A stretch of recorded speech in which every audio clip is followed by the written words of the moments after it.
Di kota Madinah pada zaman Rasulullah SAW pernah terjadi peristiwa yang mengguncang hati para sahabat.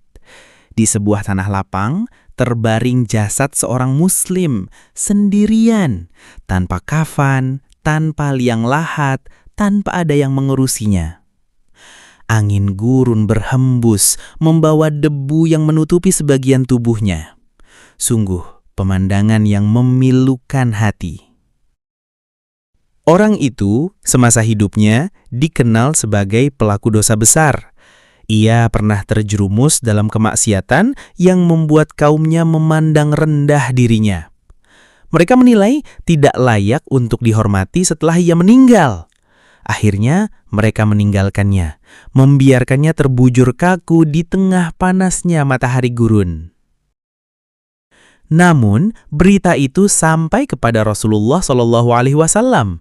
Begitu mendengarnya, beliau tidak berdiam diri. Dengan langkah yang mantap, beliau pergi menuju lokasi, ditemani para sahabat.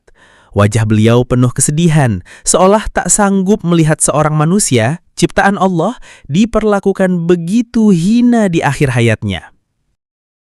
Sesampainya di sana, Rasulullah SAW berdiri di dekat jenazah itu.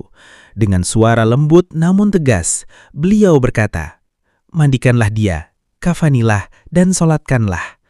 Ia tetap seorang muslim, meski dosanya besar." Kata-kata itu membuat para sahabat terdiam.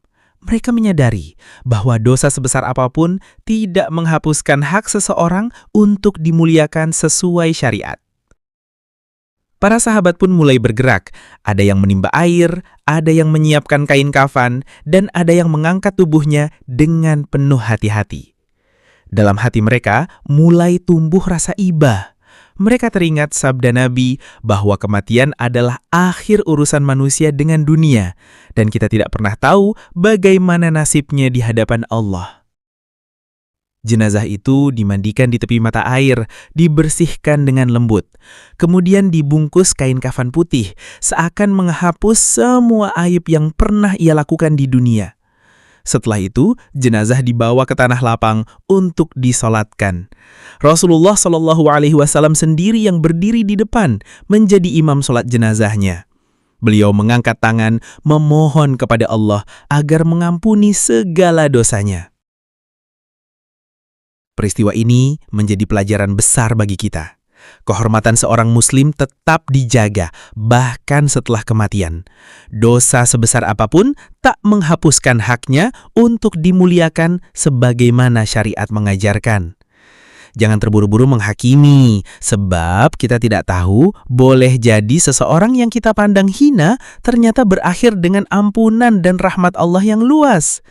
Semoga kita termasuk orang-orang yang menjaga kehormatan saudara kita di dunia maupun setelah ia meninggalkan dunia.